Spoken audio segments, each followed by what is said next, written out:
Hi hello friends, welcome to my channel. Friends, ఈ సోమవారం ఎపిసోడ్లో ఏం జరగబోతుందో తెలుసుకుందామా?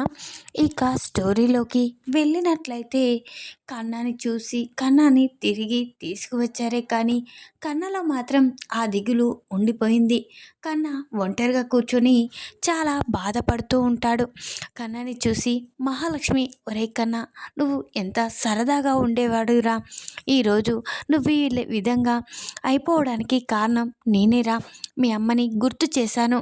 అసలు మీ అమ్మ పెద్ది వాళ్ళమ్మ వేరని నేనే తెలియజేశాను. కన్నా, నేను తప్పు చేశానురా. మీ అందరూ సంతోషంగా ఉండేవాళ్ళు. ఇప్పుడు నా వల్లే ఇక నువ్వు పడవలసి వచ్చింది. ఎలాగైనా మునుపటి కన్నా ఏ విధంగా ఉన్నాడో అదే విధంగా నువ్వు మళ్ళీ సరదాగా ఉండేలా చేయాలి. ఎలాగైనా కన్నా తన అమ్మని మర్చిపోయేలా చేయాలి అని మహాలక్ష్మి ఆలోచిస్తూ ఉంటుంది. కన్నా ఒంటరిగా కూర్చుని బాధపడడం చూసి వెంటనే కన్నా దగ్గరికి మహాలక్ష్మి వస్తుంది. వెంటనే ఒరే కన్నా అని అనగానే కన్నా అలా చూడకపోవడంతో కన్నా నిన్నేరా అని గట్టిగా అరుస్తుంది. అప్పుడే చెప్పొదినా అని అనగానే ఏంట్రా, ఎన్నిసార్లు పిలిచినా పలకడం లేదేంటి అని మహాలక్ష్మి కన్నా అని అంటూ ఉంటుంది. అప్పుడే కన్నా, వదినమ్మ ఇక ఏమీ లేదు వదినమ్మ అని అనగానే తెలుసురా, నీ గురించి నాకు అర్థమైంది.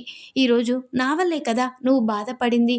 నా వల్లే ఈరోజు నువ్వు మాధవ, కేశవ, కెక్రి మీ అన్నయ్యలతో నువ్వు సరదాగా ఉండడం లేదు. దానికి అంతటికి కారణం నేనే. నన్ను క్షమించరా, నేను తప్పు చేశాను. ఇక మీరందరూ ఒకే తల్లి పిల్లల్లా కలిసి ఉన్నారు. నేను మీ తల్లిని నిజంగా మీ తల్లి వేరని తెలియజేశాను. నన్ను క్షమించురా అని మహాలక్ష్మి కన్నతో అంటూ ఉంటుంది. లేదు వదినమ్మ, అయినా నువ్వేమీ చేయలేవు. ఎలాగో ఈ నిజం ఎప్పటికైనా తెలిసేదే అని కన్న అంటూ ఉంటాడు. సరేరా కన్నా, నా మీద నీకు ఇష్టం ఉంటే, నేనంటే ఇష్టమైతే నేను ఇంట్లో నుంచి పోకుండా ఎప్పటికీ మీతోటే సరదాగా ఎప్పటికీ ఈ విధంగానే ఉండాలంటే నువ్వు ఇక ఇవన్నీ మర్చిపోయి మళ్ళీ ఎప్పుడైనా కన్నా ఏ విధంగా ఉన్నాడో అదే విధంగా ఉండాలి, సరేనా అని మహాలక్ష్మి కన్నని అంటూ ఉంటుంది. అప్పుడే కన్నా, వదినమ్మ, నువ్వు ఇంట్లో నుంచి వెళ్ళకుండా ఉండాలంటే మళ్ళీ నేను ఎప్పటిలాగే ఉంటాను, సరే వదినమ్మ అని ఇక కన్నా అనగానే మహాలక్ష్మి చాలా సంతోషపడుతుంది. ఒరే కన్నా, ఈరోజు నా సర్టిఫికేట్స్ నేను ఆ రోజు చక్రితో కలిసి అప్లై చేసి వచ్చాను కదా, ఈరోజు వాళ్ళు అక్కడికి రమ్మన్నారా అని అనగానే నేను వెళ్ళొస్తానురా అని కన్నతో మహాలక్ష్మి అంటూ ఉంటుంది. అప్పుడే కన్నా, ఏంటి వదినమ్మ, ఒక్కదానివే వెళ్ళొస్తావా అని అనగానే ఒరేయ్, నిజంగానే నాకు భయం వేస్తుందిరా, వస్తావా తోడుగా అని మహాలక్ష్మి కన్నాని అలా అలా తిప్పుకొస్తేనైనా కన్నా తేలికగా ఎప్పటి మాదిరిగా తన జ్ఞాపకాలన్నీ మర్చిపోయి ఇక వాళ్ళ అన్నయ్యలతో సరదాగా ఉండాలంటే ఈ విధంగా చేయాలి అని మహాలక్ష్మి అనుకుంటూ ఉంటుంది. వెంటనే వదినమ్మ, వస్తాను వదినమ్మ అని అనగానే కన్నాని తీసుకొని మహాలక్ష్మి అలా బయటికైతే వెళ్తుంది. ఇక మహాలక్ష్మి కన్నతో సరదాగా మాట్లాడుతూ జరిగిన విషయాలు అన్నీ మాట్లాడుతూ వస్తూ ఉంటుంది.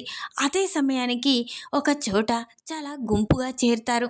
అప్పుడే వదినమ్మ, అక్కడ ఏమో జరిగింది వదినమ్మ అని అనగానే అవునరా కన్నా, ఎవరికో యాక్సిడెంట్ అయినట్లుంది, వెళ్ళి చూద్దామా అని అనగానే వదినమ్మ, నువ్వు కాలేజీకి వెళ్ళి సర్టిఫికేట్స్ తీసుకురావాలని అన్నావు కదా, లేట్ అవుతుందేమో, వెళ్దాం పదా అని అనగానే లేదురా, ఎవరికో ఏమో జరిగింది, చూసే వెళ్దాం అని అనగానే సరే వదినమ్మ అని కన్నా అనగానే మహాలక్ష్మి కన్నా ఇద్దరూ కలిసి వెళ్ళి ఇక అక్కడ ఉన్న గుంపుగా చేరిన వాళ్ళని అడుగుతూ ఉంటారు.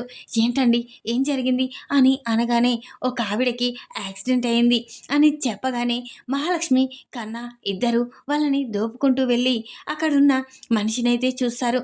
అది చూసి మహాలక్ష్మి కన్నా ఒక్కసారి షాక్ అయిపోతారు. వెంటనే కన్నా అమ్మ అమ్మ అని అంటూ ఉంటాడు.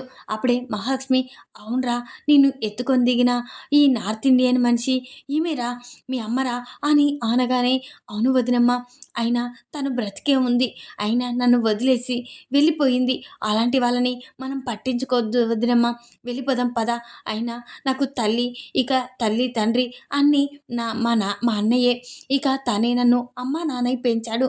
ఇక నాకు అమ్మ కూడా లేదు. నాన్న ఎలాగో తాగుబోతు. ఇక అమ్మ కూడా నన్ను చిన్నప్పుడే వదిలేసిందంటే ఎలాంటిదో అర్థమవుతుంది. వద్దు వదినమ్మా, వెళ్దాం పదా అని అనగానే, లేదురా పాపం తను ఒంటరిగా బాధపడుతుంది. ఇక వెంటనే హాస్పిటల్లో అడ్మిట్ చేద్దాం అని అనగానే, అప్పుడే ఇక సరే అని కన్నా అంటూ ఉంటాడు. అప్పుడే కన్నా మహాలక్ష్మి ఇద్దరూ కలిసి ఆవిడని ఇక హాస్పిటల్కి అయితే తీసుకువస్తారు. వెంటనే హాస్పిటల్లో అడ్మిట్ చేసి ట్రీట్మెంట్ జరిపిస్తూ ఉంటారు. ఇక డాక్టర్ గారు బయటికి రాగానే వెంటనే మహాలక్ష్మి తనకి ఎలా ఉంది డాక్టర్ గారు అని అనగానే, కొద్దిసేపట్లో సృహలోకి వస్తుంది. సమయానికి మీరు తీసుకురావడం వల్ల తన ప్రాణాలు కాపాడగలిగాము అంతే అని డాక్టర్ అనగానే, ఇక మహాలక్ష్మి, ఒరే కన్నా, అయినా మీ అమ్మ గురించి తెలుసుకోవాలరా. అసలు నేనెందుకు వదిలిపెట్టింది? అసలు కన్న బిడ్డని కన్న తల్లి ఎక్కడైనా వదిలిపెట్టంగా నేను చూడలేదు. కానీ నిన్ను పుట్టగానే వదిలేసిందంటే ఏదో కారణం ఉండే ఉంటుందిరా. ప్లీజ్ రా కన్నా, ఒక్కసారి తన ద్వారా నిజమేంటో తెలుసుకుందాన్రా అని అనగానే, వదినమ్మ నాకు అవసరం లేదు, కావాలంటే నువ్వు అడిగి తెలుసుకో, నేను ఇక్కడే కూర్చుంటాను, నీకోసం నేను వచ్చాను అంతే అని కన్నా అనగానే, సరేరా చాలా థ్యాంక్స్ అని మహాలక్ష్మి వెంటనే డాక్టర్ గారు సృహలోకి వచ్చిరని చెప్పగానే, మహాలక్ష్మి కన్నా వాళ్ళమ్మ ఉన్న లోపలికైతే వెళ్తుంది. వెంటనే ఇక ఎవరమ్మా నువ్వు అని అనగానే, మీకు యాక్సిడెంట్ అయి రోడ్డుపై పడుంటే ఆ అమ్మాయి ఇక తనతో పాటు ఒక అబ్బాయి కూడా వచ్చి నిన్ను కాపాడి సమయానికి హాస్పిటల్కి తీసుకొచ్చారమ్మా అని చెప్పగానే, నర్సు చెప్పగానే, ఇక కన్నా వాళ్ళమ్మ అయితే చాలా సంతోషపడుతుంది. చాలా థ్యాంక్స్ అమ్మా, ఈరోజు నా ప్రాణాలు కాపాడారు, చాలా థ్యాంక్స్ అమ్మా అని అంటూ ఉంటుంది. అప్పుడే ఇక నాకు థ్యాంక్స్ అవసరం లేదు, అయినా మీరు ఎంత గొప్పవారో నాకు తెలుసు, కన్న కొడుకును కూడా వదిలేసుకునే లాంటి మనుషులు మీరు అని చెప్పగానే, కన్న వాళ్ళమ్మ ఒక్కసారి షాక్ అయిపోతుంది. ఇదేంటి ఈ అమ్మాయికి నా గురించి ఎలా తెలిసింది అని షాక్ అయిపోతుంది. అప్పుడే, ఏంటమ్మా ఏం మాట్లాడుతున్నావు, కన్న కొడుకుని వదిలిపెట్టడం ఏంటి అని అనగానే, నాకు తెలుసు మీరు ఎవరో తెలుసు అని అనగానే, ఏంటమ్మా నేను ఎవరో నీకెలా తెలుసమ్మా, అయినా నిన్ను చూడలేదు కదా అని అనగానే, నేను చూశాను, ఒక ఫోటో ద్వారా నీ గురించి నిజం తెలుసుకున్నాను అని చెప్పగానే, ఏంటమ్మా నువ్వు మాట్లాడేది ఒక్కటి కూడా నాకు అర్థం కావడం లేదు అని కన్నా వాళ్ళమ్మ అంటూ ఉంటుంది. అప్పుడే, నాకు తెలుసు, ఇక నిజంగానే నాకు తెలుసు అని అనగానే, అప్పుడే కన్నా వాళ్ళమ్మ స్పృహ కోల్పోయి కింద పడిపోతుంది. మళ్ళీ వెంటనే డాక్టర్ గారు, డాక్టర్ గారు అని అరుస్తూ ఉంటుంది. ఇక మహాలక్ష్మి అయితే అప్పుడే డాక్టర్ ఇక మళ్ళీ తన దగ్గరికి అయితే వస్తాడు. వెంటనే, ఏంటమ్మా ఏం జరిగింది అని అనగానే, డాక్టర్ గారు తను మాట్లాడుతూ ఉండగా అలాగే మళ్ళీ స్పృహ కోల్పోయింది అని చెప్పగానే, వెంటనే డాక్టర్ అయితే టెస్టులకి పంపించేశాడు. వెంటనే టెస్టులు రాగానే ఇక మహాలక్ష్మిని పిలుస్తూ ఉంటాడు డాక్టర్ అయితే.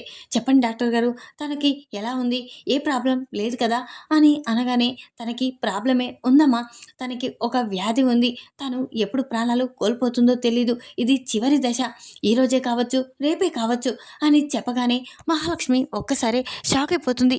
ఏం డాక్టర్ గారు ఏం మాట్లాడుతున్నారు అని అనగానే, అవునమ్మా నిజం చెప్తున్నాను అని ఇక అనగానే, ఇక మహాలక్ష్మి ఇక కళ్ళలో నీళ్లు తెచ్చుకుంటుంది. ఇదేంటి మహాలక్ష్మి ఇక చాలా బాధపడుతూ, ఇదేంటి కన్నా గురించి తెలుసుకుందాం అనుకున్నాను, కన్నాని పెట్టడానికి కారణం ఏంటో తెలుసుకుందాం అనుకున్నాను, ఆలోపే తన ప్రాణాలు పోయే సమయం దగ్గర పడిందని డాక్టర్ గారు చెప్పారు, ఎలాగైనా తన ద్వారా నిజం తెలుసుకోవాలి అని మహాలక్ష్మి వెంటనే కన్నా వాళ్ళమ్మ దగ్గరికైతే వెళ్తుంది.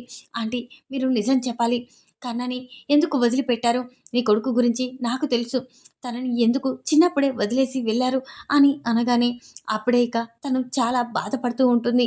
అని ఇక నువ్వు కన్న తల్లిని కన్న కొడుకు వదులుకోడు, కన్న కొడుకుని తల్లి కూడా వదులుకోదు, అలాంటిది కన్న చిన్నప్పుడే వదిలేసి ఎందుకు వెళ్ళిపోయావు, కన్న నీ మీద చాలా కోపంగా ఉన్నాడు అని అనగానే, అమ్మ నువ్వు అడిగేదానికి సమాధానం నా దగ్గర ఉందమ్మా, నా కొడుకుని నేను ఎలా వదిలిపెట్టుకుంటాను, కానీ అనుకోని పరిస్థితుల్లో నేను నా కొడుకుని వదిలిపెట్టవలసిన పరిస్థితి వచ్చింది అని చెప్పగానే అసలు ఏం జరిగింది చెప్పండి అని మహాలక్ష్మి అనగానే ఇక నా ప్రాణాల గురించి తెలిసే ఈ నిజం నీకు చెప్పాలనుకుంటున్నానమ్మా. నా కొడుకు నన్ను తప్పు పట్టొద్దు.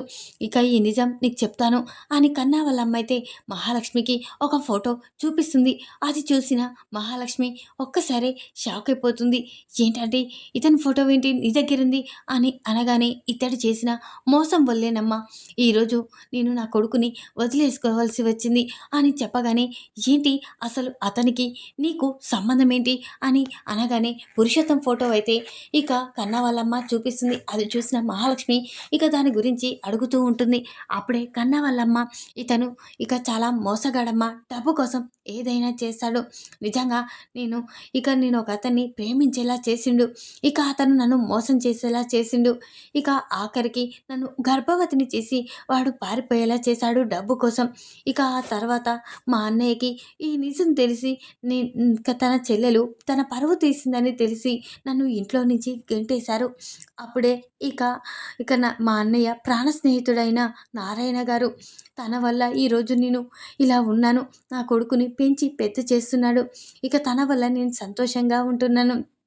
ఇక ఆ నారాయణ మా అన్నయ్య కోపంతో ఇంట్లో నుంచి బయటికి గెంటేస్తే నారాయణ నన్ను దగ్గర తీర్చాడు. ఆ రోజు గర్భవతిగా ఉన్న నన్ను ఇంట్లోకి చేరదీశాడు. ఆ తర్వాత కాన్పయ్యాక నాకు నా కన్నగాడు పుట్టాక ఇక వదిలేసి వెళ్ళిపోవడానికి కారణం కూడా నారాయణ గారే. ఇక నువ్వు నీ జీవితాన్ని ఏ విధంగా బాధ పెట్టుకోకూడదమ్మా. ఈరోజు నువ్వు తండ్రి ఎవరని నీ కొడుకు అడిగితే ఏం చెప్తావు? అప్పుడు ఇక నీకు సమాధానం లేదు. అందుకే నా పిల్లలతో సహా కన్నాని నేను పెంచుకుంటాను. తన తల్లి గురించి తెలియకుండా పెంచుకుంటాను. నేనే కన్న తండ్రిగా చూసుకుంటాను. ఇక వాడికి అమ్మ నాన్న నేనే అవుతాను. కానీ నేను చెప్పినట్లు నువ్వు వినాలమ్మా అని నారాయణ అన్నాడు. ఆ రోజు ఇక నా కొడుకుని వదిలేసుకోవడం ఇష్టం లేదు. కానీ నీ జీవితం మధ్యలోనే ఆగిపోవద్దన్న మాట గుర్తుకు వచ్చింది. వెంటనే తన మాట విన్నాను. ఇక నీకు ఒక మంచి సంబంధం చూసి పెళ్లి జరిపిస్తాను. ఆ తర్వాత నువ్వు సంతోషంగా వెళ్ళిపోమ్మా. నా కొడుకుల్లో ఒకరుగా కన్నాని చూసుకుంటాను. నీకు ఆ బెంగ ఏమీ ఉండదు అని నారాయణ చెప్పాడు. ఆ రోజు సరే అని చెప్పి ఇక మా అన్నయ్య కోసం నేను ఇక నారాయణ చేసిన పెళ్లి చేసుకొని ఇక ఇంట్లో నుంచి దూరంగా వెళ్ళిపోయాను. ఇక అప్పుడే నారాయణ నా కొడుకుని ఇక తన కొడుకులా చూసుకున్నాడు. తన ముగ్గురు పిల్లల్లో ఇతను కూడా ఒక కొడుకు అన్నట్లుగా చూసుకున్నాడు. నా జీవితం మధ్యలోనే ఆగిపోవద్దు, నా కొడుకు వల్ల నిందల పాలు కావద్దని ఇక నాకు ఒక జీవితాన్ని ఇచ్చి తను నా కొడుకుని కన్న తండ్రిలా పెంచాడమ్మా. ఇక నేను నా కొడుకుని వదిలేసుకోవడానికి కారణం ఇదే అమ్మా. మా అన్నయ్య పరువు పోతుందని మరో మంచి సంబంధం చూసి నాకు పెళ్లి చేశాడు అంతే అని చెప్పగానే వెంటనే షాక్ అయిపోతుంది. ఇక ఆ మాటలు విన్న మహాలక్ష్మి అంటే నీ జీవితం ఈ విధంగా కావడానికి కారణం ఇక అంటే ఈ పురుషోత్తం ఇంత చేసిన ఇంత చేసి కూడా మిమ్మల్ని ఇంకా ఆ ఇంటిని బాధ పెడుతూనే ఉన్నాడు అని ఆ కుటుంబాన్ని నాశనం చేయాలని చూస్తున్నాడు. ఆ డబ్బు కోసం, ఆస్తి కోసం ఇక ఆ ఇల్లుని కూడా తన సొంతం చేసుకోవాలని చూస్తున్నాడు అని చెప్పగానే ఇంకా ఆ పురుషోత్తం మారడమ్మా. వాని నిజస్వరూపం బయట పెట్టి వాడిని జైలుకు పంపించడమే మంచిది అని ఇక కన్న వాళ్ళమ్మ అంటూ ఉంటుంది. వెంటనే అమ్మ మహాలక్ష్మి నా కొడుకుని నేను చూసుకోవాలమ్మా, ఒక్కసారి నా కొడుకుని చూపిస్తావా అని అనగానే వెంటనే మహాలక్ష్మి తను ఈరోజు రేపు మాత్రమే బతుకుతుందని డాక్టర్ గారు చెప్పారు కదా, అది గుర్తుకు చేసుకొని ఎలాగైనా కన్నాని వాళ్ళమ్మతో మాట్లాడేలా చేయాలి అని మహాలక్ష్మి వెంటనే కన్న దగ్గరికి వస్తుంది. ఒరే కన్నా, తన గురించి నాకు అంతా తెలిసిందిరా, తను ఎంత మంచిదో అర్థమయ్యింది. నిజంగా చెప్పాలంటే తను ఏ తప్పు చేయలేదు. ఈరోజు నువ్వు తన కడుపులో పడడానికి కారణం ఆ పురుషోత్తం తన డబ్బు కోసం తన ఫ్రెండ్ని మీ అమ్మకి పరిచయం చేసి మోసం చేసి వెళ్ళిపోయేలా చేశారా. తన వెనకాలన్న ప్రాపర్టీని చూసి ఇక తను ఎంత డబ్బైనా పెడుతుంది అన్న ఆలోచనతో ఇంత మోసం చేశారా.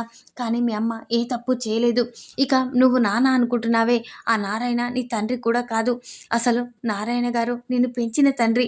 ఇక మీ అమ్మ బాధపడకూడదు, తన జీవితం మధ్యలోనే ఆగిపోకూడదు. నువ్వు పెద్దయ్యాక ఇక తండ్రి ఏడని మీ అమ్మని అడగకూడదని తన పిల్లల్లో నిన్ను కూడా ఒక కొడుకని భావించి ఇక మీ అమ్మకు మరో పెళ్లి దగ్గరుండి చేశారా? అసలు ఎవరు ఏ తప్పు చేయలేదు. చేసిందంతా ఆ పురుషోత్తంగాడే అని చెప్పగానే కన్నా ఒక్కసారే షాక్ అయిపోతాడు. ఏంటి వదినమ్మ ఏం మాట్లాడుతున్నావు అని అనగానే, అవునరా నిజం మాట్లాడుతున్నాను. నారాయణ గారు నీ కన్న తండ్రి కాదు, నీ పెంచిన తండ్రి, నీ బాగోగులు చూసిన తండ్రి అని అతను అంత గొప్పవాడు అనిక అనగానే, అంటే ఇన్ని రోజులు తను తాగుబోతే అనుకున్నాను, కానీ మా జీవితంలో ఇలాంటి వెలుగునిస్తాడని అనుకోలేదు అని కన్నా చాలా సంతోషపడతాడు. ఒరేయ్ కన్నా మీ అమ్మ నిన్ను చూడాలనుకుంటుందిరా అని అనగానే వెంటనే కన్నా మహాలక్ష్మి ఇద్దరు కలిసి కన్నా వాళ్ళ అమ్మ దగ్గరికి వస్తారు. ఇక వెంటనే ఇతనే అమ్మ మీ కొడుకు అని చెప్పగానే వెంటనే కన్నా వాళ్ళమ్మ కన్నని హగ్ చేసుకొని చాలా సంతోషపడుతుంది. నిన్ను వదిలిపెట్టానురా, నన్ను క్షమించు అని ఇక చాలా బాధపడుతుంది. వెంటనే ఇక కన్నా ఇక అమ్మ ఇప్పటికైనా నన్ను తీసుకువెళ్ళమ్మా అని కన్నా అనగానే ఇక వెంటనే కన్నా కన్న చేతిలోనే వాళ్ళమ్మ చనిపోతుంది. అది చూసిన మహాలక్ష్మి వెంటనే షాక్ అయిపోతుంది. అమ్మ అమ్మ అని కన్న అరుస్తూ ఉంటాడు. ఇక మహాలక్ష్మి అయితే, లేదురా మీ అమ్మ మీకు దూరం అయిపోయింది శాశ్వతంగా, ఇప్పుడేమో కొంచెమే దూరం అయితే ఇప్పుడు శాశ్వతంగా దూరం అయిపోయింది. ఆ దేవుడి దగ్గరికి వెళ్ళిపోయిందిరా, తనకు ఏదో వ్యాధి ఉందని డాక్టర్ గారు చెప్పారు అని చెప్పగానే కన్న కుమిలిపోతాడు. ఇన్నాళ్ళుగా ఇక అమ్మ గురించి ఇప్పటికైనా తెలిసింది, కానీ అమ్మ గురించి తెలిసేలోపే తన ప్రాణాలు పోయాయి అని కన్నా చాలా బాధపడుతూ ఉంటాడు. ఇక నారాయణ చేసిన త్యాగం గురించి తెలుసుకున్న కన్నా అయితే ఇక నుంచి నారాయణనైతే అర్థం చేసుకుని చాలా సంతోషంగా ఉంటాడు. ఈ విధంగానైతే యాక్సిడెంట్ అయిన కన్నా వాళ్ళ అమ్మ ద్వారా ఇక కన్నా వాళ్ళ అమ్మ గురించి నిజమైతే తెలుసుకుంటుంది. ఇక మహాలక్ష్మి అయితే ఇక నారాయణ గొప్పతనం కూడా తెలుసుకుంటారు. ఈ వీడియో కనుక మీకు నచ్చినట్లయితే లైక్ చేయండి. మరిన్ని వీడియోల కోసం ఛానల్ని సబ్స్క్రైబ్ చేసుకోండి ఫ్రెండ్స్. Thanks for watching.